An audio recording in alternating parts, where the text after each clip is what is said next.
Percy's breakvan.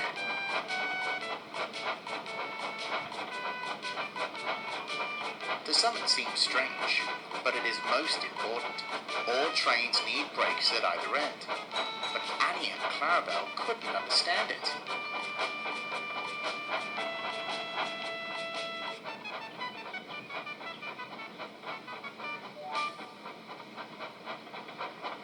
One evening the two coaches watched as a stone train arrived, Henrietta at the back.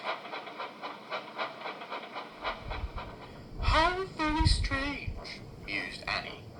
"What is?" asked the puzzled Henrietta as she was shunted into the carriage shed. "You dear, be in a breakvan," called Clarabel. "Coaches belong behind their engines, not behind their train," added Annie. "It's a pity you be downgraded to such a position," soothed Clarabel. She had meant to comfort Henrietta, but she only made her feel angry. "It's not strange or a pity," she snapped. "The guard needs somewhere to sit, and I have brakes. It's common sense. Trains need brakes at either end. Toby and I used to do it often on our old line, and it never failed us." Annie and Clarabel remained sceptical. Henrietta decided to go to sleep instead. A few days later, neighbours brought a stone train down from the quarry. As Percy shunted the trucks for his goods train, a problem presented itself. The guard couldn't release the brakes of his van. "I can't understand it," he sighed. "We'll need another van." "But there isn't any other," cried Percy. He was right. They'd all been taken out. "We can't go without one." The guard and station master looked around.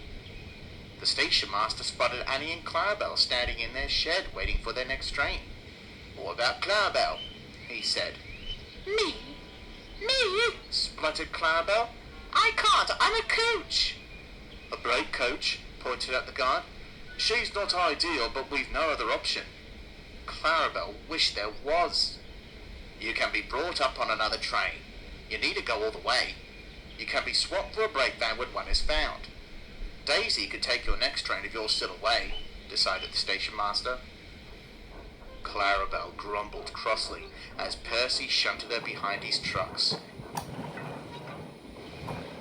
"I'm sorry, Clarabel," he said, "but you'll be a great help." Clarabel didn't care. She waited impatiently for the guard's whistle.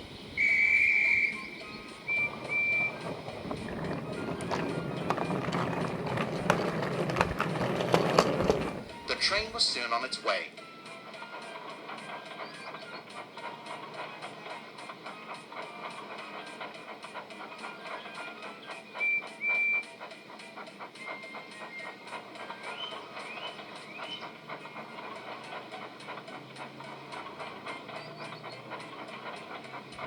The trucks behaved well, and they reached Elsbridge early.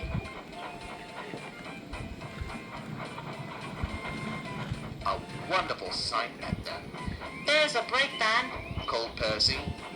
No time was wasted, and the van and coach swapped places.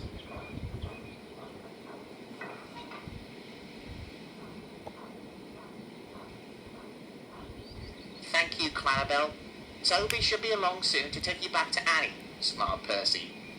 Clarabel smiled too, until the penny dropped on who was collecting her.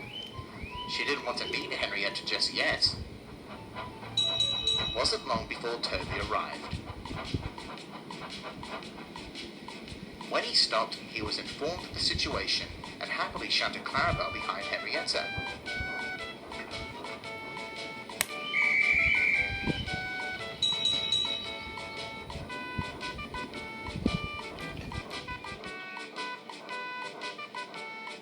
As they set off, Henrietta remained quiet, but she said one thing to Clarabel. "It's a pity what you went through," she said, and winked. Clarabel said nothing, but she gave Henrietta quite a look.